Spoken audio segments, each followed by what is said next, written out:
الأحبة الأكارم،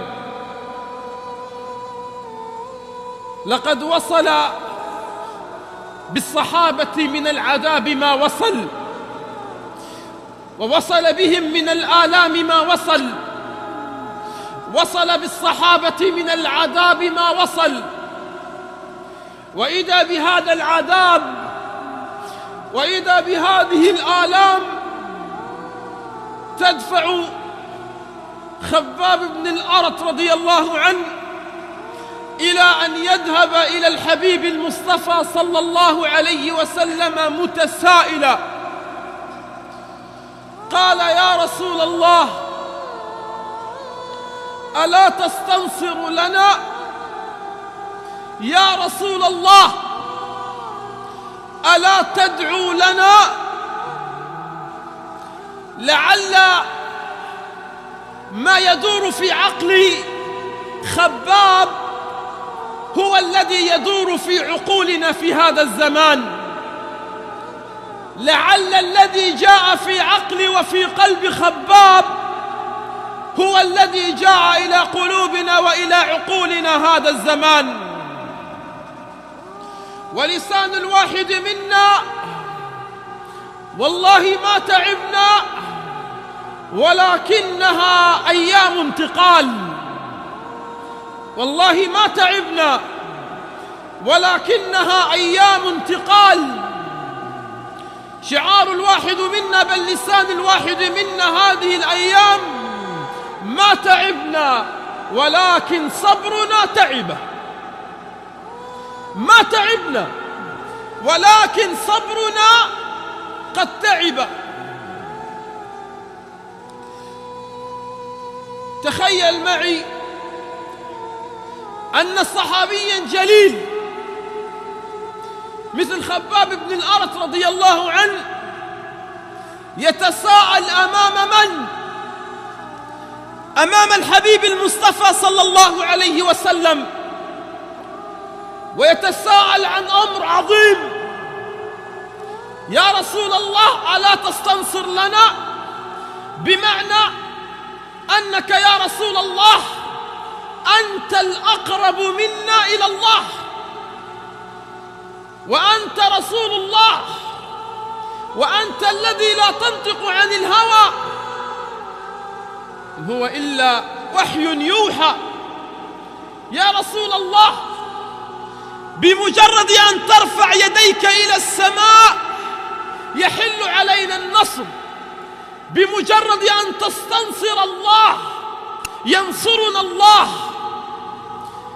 ولكن انظر أيها الحبيب، أراد المصطفى صلى الله عليه وسلم أن يعلم خباب وأن يعلمنا إلى يوم القيامة أن النصر لا يؤتى مجانا، وأن التمكين لا يؤتى مجانا،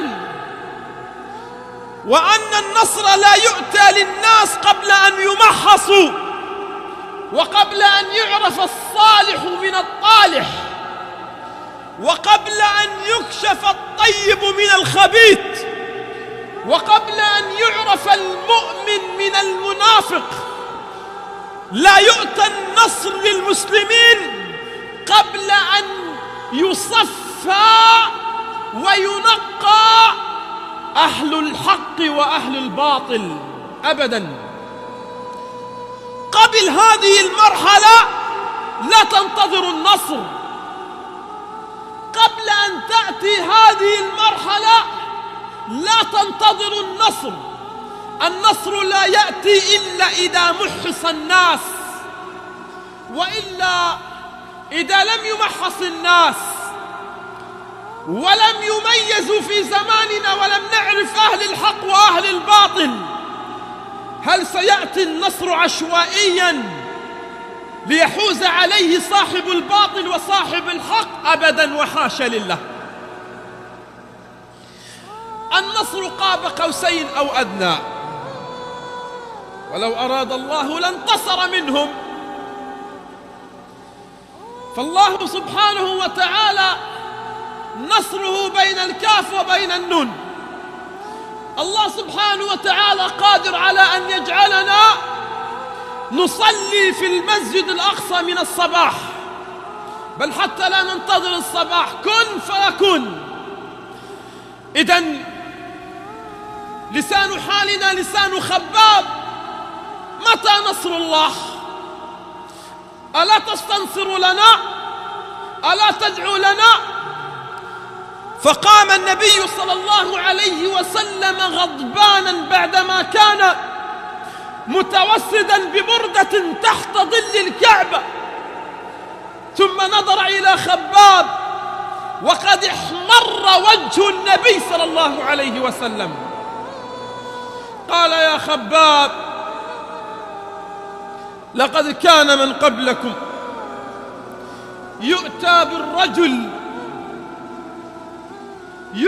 بالرجل فيوضع المنشار أعلى رأسه فيفرق نصفين، لا يثنيه ذلك عن دينه شيئا، والله ليتمن الله هذا الأمر ما بلغ الليل والنهار، وليسيرن الراكب من صنعاء إلى حضرموت لا يخشى إلا الله والذئب على غنمه ولكنكم تستعجلون.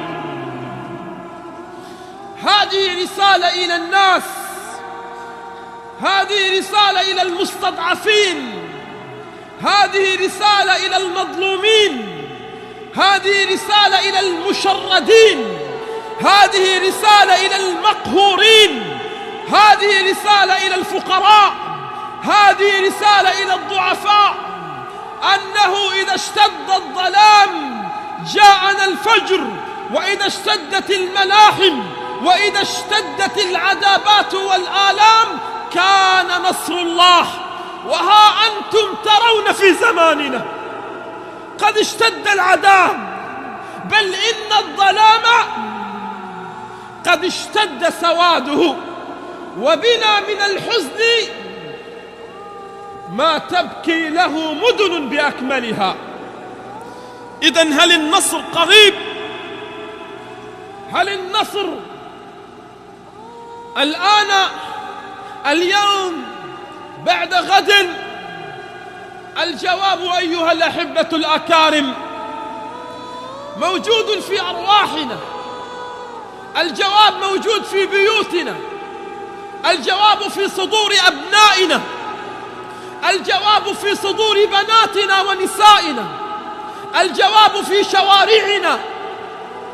فالأمة الإسلامية إذا أرادت أن تتخلى عن شرعها، وإذا أرادت أن تنزع لباس الدين ولباس الشرع عنها، فإن سنة الاستبدال واردة،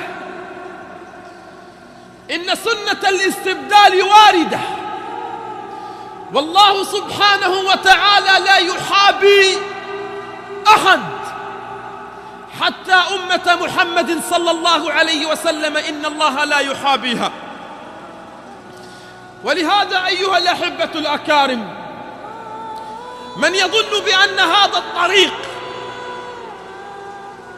طريق الورود والرياحين فهو مخطئ تماما، بل هو طريق الأشواك، سنحارب فيه من كل مكان، وأين يوجد الإسلام سيضرب عن بكرة أبيه، وكلها حجج واهية. لما أرادوا أن يضربوا الإسلام أرادوا أن يضربوه في العمق، فقالوا: ما خرجنا إلا لمحاربة الإرهاب، وما أردنا أن ندخل البلاد محتلين إلا لأجل أن ننزع الإرهاب من البلاد الإسلامية. وما عرفنا أن 4 رؤساء أمريكيين قتلوا أكثر من 2 مليون مسلم في عهودهم الرئاسية. قتلوا 3 مليون مسلم، 4 رؤساء أمريكيين، بحجة ماذا؟ بحجة القضاء على الإرهاب.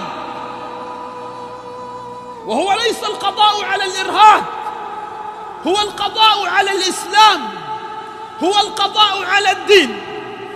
ذهب الأول، فهل ذهب الإسلام؟ انصرف الثاني، فهل انصرف الإسلام؟ انقلع وانصرف من وجوهنا الثالث، فهل قد زال الإسلام؟ والرابع والخامس والسادس والسابع هم مجرد أشخاص يمرون ويمرون، وليتمن الله هذا الأمر ما بلغ الليل والنهار. الله سيتم أمره، أراد هؤلاء أو لم يرد هؤلاء. وإن شارك هؤلاء في زماننا من يريدون أن يقصوا الشريعة من بلاد الشريعة، وإن شارك هؤلاء في زماننا من يريدون إلغاء الشريعة في بلاد الشريعة، نقول لهم هيهات هيهات هيهات هيهات. أتنتزع الشريعة من أهل الشريعة؟ أينتزع الدين ممن صاروا في كل البلاد يهدون الناس الآيات والأحاديث؟ ولهذا فكروا في غيرها، فكروا في غيرها. ولهذا أيها الأحبة الأكارم، الإسلام باق والأشخاص يذهبون، والله سبحانه وتعالى لم يجعل الإسلام باق ببقاء الحبيب صلى الله عليه وسلم. الله سبحانه وتعالى لم يجعل الإسلام باق بمجرد بقاء الحبيب صلى الله عليه وسلم، وإلا لو كان الإسلام متعلق بأشخاص لذهب الدين ودفن الدين حيث دفن النبي صلى الله عليه وسلم. ولهذا أيها الأحبة الأكارم، الدين باق مهما خططوا، الدين باق مهما أرادوا، الدين باق رغم أنوفهم، الدين باق رغم مخططاتهم. فإياكم أن تعتقدوا أن المتهم الدين. الطبيب إذا أخطأ في عملية جراحية فإن مهنة الطب لا تلام. لا نقول بأن مهنة الطب هي مهنة سيئة أو مهنة غير صالحة للمجتمع، وإنما إذا أخطأ الطبيب فإننا لابد أن نلوم الطبيب. إذا أخطأ المعلم في مدرسته فنحن لا نلوم التعليم، وإنما نلوم المدرس. أما إذا جاء الأمر متعلقا بالدين وأخطأ بعض أهل الدين جعلنا التهمة في الدين، وقلنا أن الدين لا يصلح للمجتمع، قلنا أن الشرع وتطبيق الشريعة لا يصلح للمجتمع. هذا الدين لا يصلح للمجتمع بمجرد أن بعض أشخاص أساءوا للدين. وهذه حجة من أرادوا أن يقضوا على الدين، من أرادوا أن يلغوا الشريعة في بلاد الشريعة، يريدون أن يجعلوا أن المتهم هو الإسلام. لا، ليس المتهم هو الإسلام، ولا أحد في الدنيا بعد الحبيب محمد صلى الله عليه وسلم ورحيله إلا ويؤخذ منه ويرد، كما أشار رضي الله عنه إلى قبر الحبيب المصطفى صلى الله عليه وسلم وقال إمام المذهب العظيم، قال كل يؤخذ منه ويرد. اسمع أيها الحبيب، كل يؤخذ منه ويرد إلا صاحب هذا القبر. وأشار إلى قبر الحبيب المصطفى صلى الله عليه وسلم. كل يؤخذ منه ويرد، كل يصيب ويخطئ، ولكن لا تتهموا دين الله، لا تتهموا شرع الله، لا تتهموا كتاب الله الذي جاء وأخرج الناس من ظلمات الجاهلية، أخرجهم من جور الأديان إلى عدل الإسلام، أخرجهم من عبادة العباد إلى عبادة رب العباد، أخرجهم من ضيق الدنيا إلى سعة الدنيا والآخرة. ولهذا كل الذين مروا، كل الذين طالبوا، كل الذين خططوا بفصل الدين عن الدولة، كل الذين خططوا بفصل الشريعة عن الدولة، مروا وذهبوا قالوا صلي فرضك وامضي في دربك، قالوا صلي فرضك وامضي في دربك، لا دخل لك فيما يحصل في العامة، لا دخل لك في الحياة السياسية، لا دخل لك في جوع المواطن، لا دخل لك في الفساد المتفشي. نحن نسرق كما شئنا، نحن ننشر الحرام في بيوت الناس وفي شوارع الناس كما نشاء، لكن سنبني لك مساجد، سنجعل لك مساجد، ولكن إياك أن ترفع رأسك، لا ترفع رأسك، ما عليك إلا السجود والركوع، ويغلق باب المسجد بانتهاء الصلاة. مروا وذهبوا وماتوا ورممت عظامهم وأكلهم الدود في قبورهم، وما زال النداء باق: أشهد أن لا إله إلا الله وأشهد أن محمدا رسول الله. ماتوا ورحلوا واندثروا، ألفوا الكتب في العلمانية، ألفوا المجلدات في تطبيق الشيوعية. وماذا بعد ذلك؟ أصحاب الكتب ماتوا، أصحاب الكتب ماتوا. فهل مات الإسلام؟ هل ماتت العقيدة؟ واليوم أيها الأحبة الأكارم، في زماننا هؤلاء الذين يتباكون على حريق كدرالية في باريس، كدرالية لها مئات السنوات حرقت. المسجد الأموي دمشق التي حرقت عن بكرة أبيها تفوق كل هذا العمر لهذه الكدرالية، 4000 سنة.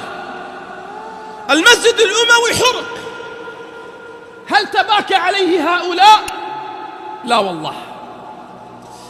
في نيوزيلندا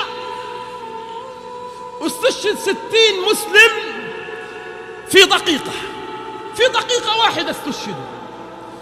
حاكم عربي واحد لم يشارك في الجنازة، لم يصلي عليهم حاكم واحد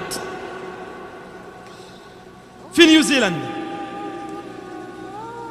حرق العشرات بل حرق الآلاف في مساجد، في بيوت الله حرقوا. في بيت من بيوت الله حرق آلاف المسلمين. هل بكى هؤلاء؟ لا والله.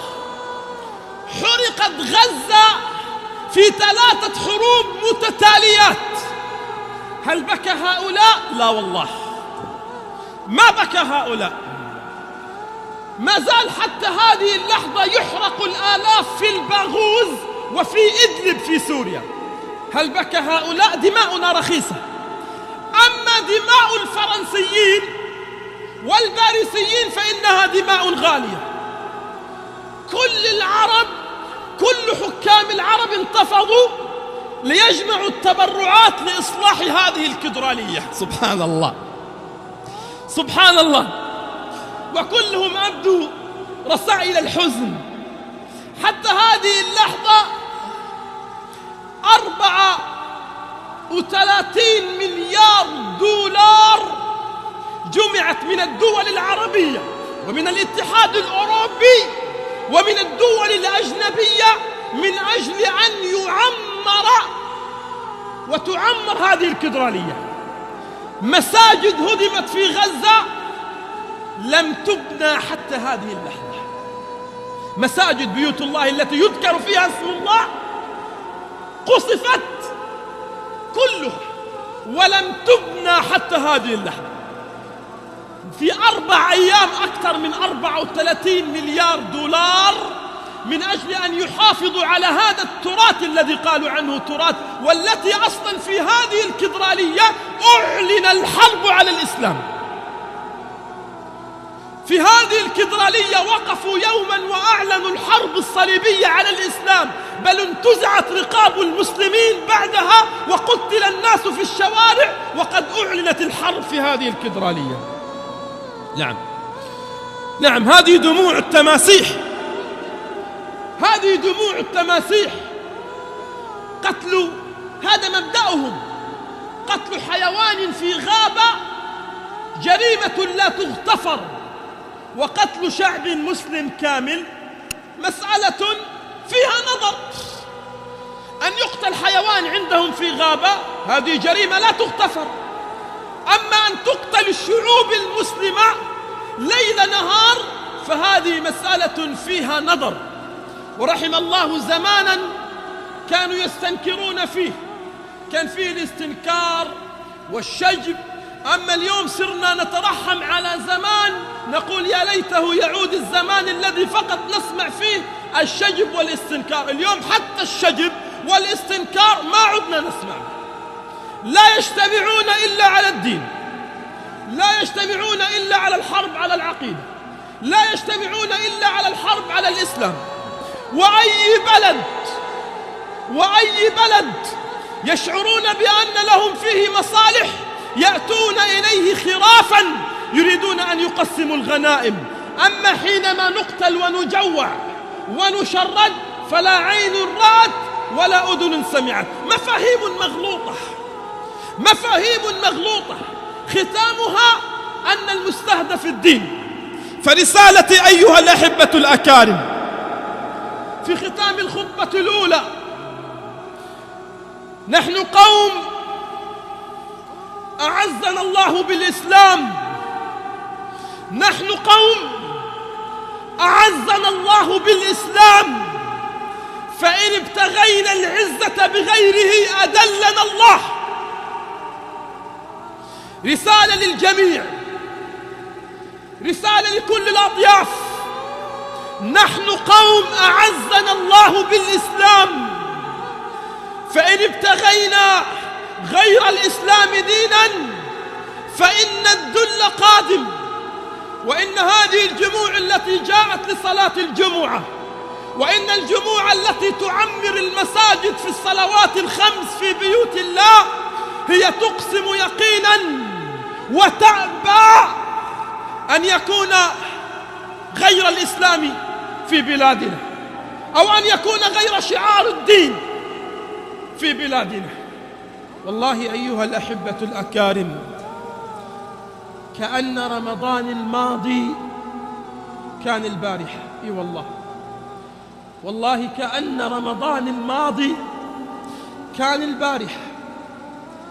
هكذا يمضي العمر، فدنيانا يا لها تجري مجرى السحاب وهي تسعى بنا إلى يوم الحساب.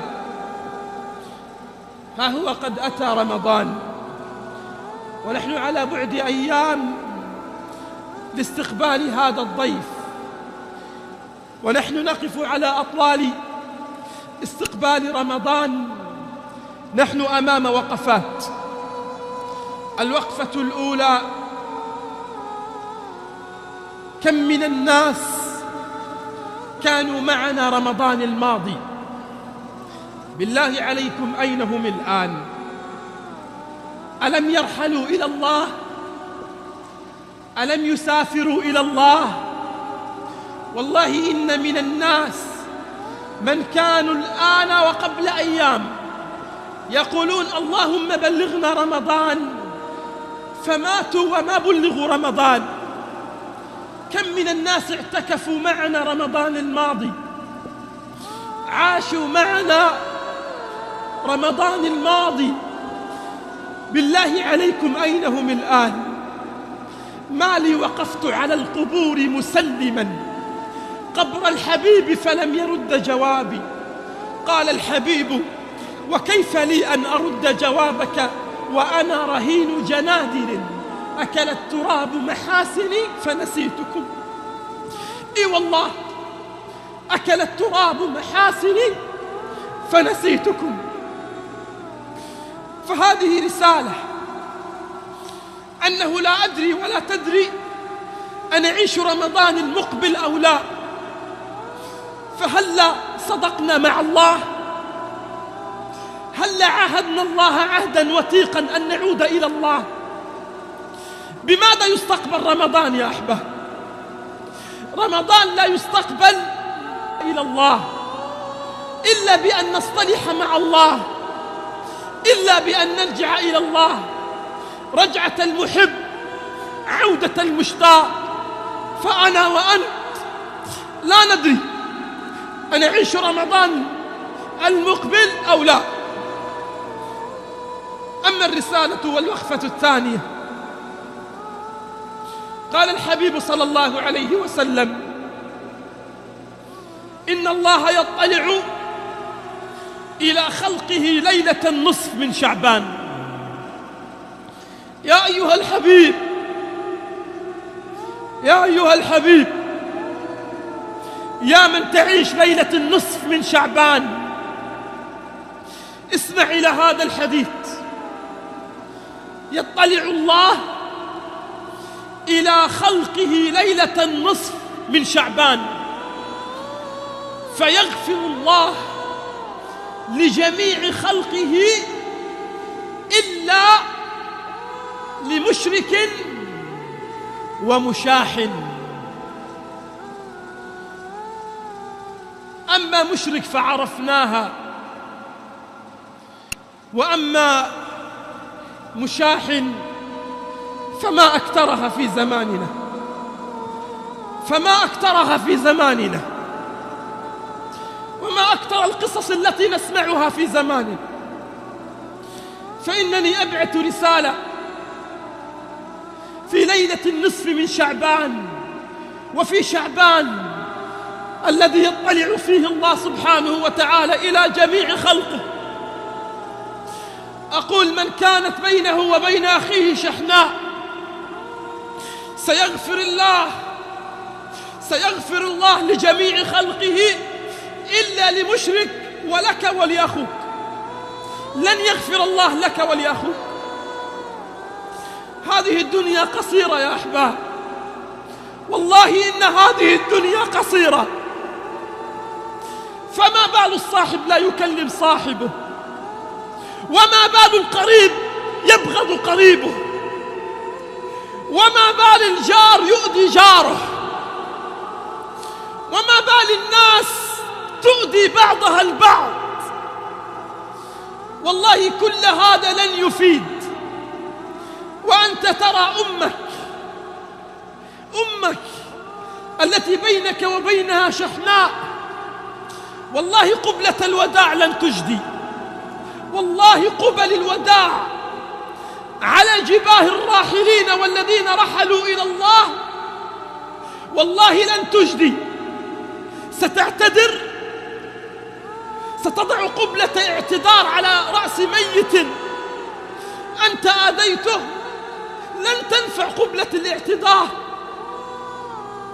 من كان يشاهد هذا الكلام ويسمع هذا الكلام، يطلع الله إلى جميع خلقه ليلة النصف من شعبان فيغفر لجميع خلقه إلا لمشرك ومشاح. فبالله عليك سألتك بالله، إذا كان بينك وبين أخيك شحناء الآن فلتتصافى الأرواح، الآن فلتتصافى القلوب. أخوك الذي لك سنوات ما عرفته ما كلمته، ستستقبل رمضان وأنت لا تكلمه، ستستقبل رمضان وقد غفر الله لجميع خلقه إلا لك. أبوك الذي ترفع صوتك عليه، أبوك الذي بينك وبينه شحناء، سيأتي رمضان وأنت هكذا. أيرضيك هكذا؟ والله لن تعرف قيمة الناس إلا إذا رحلوا. نحن مشكلتنا، مصيبتنا، أننا لا نعرف قيمة بعضنا البعض إلا إذا رحل أحبابنا. قلنا يا ليت تصافينا، قلنا يا ليت ودعنا بعضنا بالحب، لا يا ليتني سامحته، يا ليته سامحني قبل الرحيل. فيا عباد الله، البدار، والله الدنيا لا تستحق أن تحزن، الدنيا لا تستحق أن يكون جارك بجوارك ولا تكلمه، الدنيا لا تستحق أن تكون أمك بعيدة عنها وأنت عند زوجتك لا تعرفها إلا كل 3 أشهر أو 4 أشهر تزورها مرة.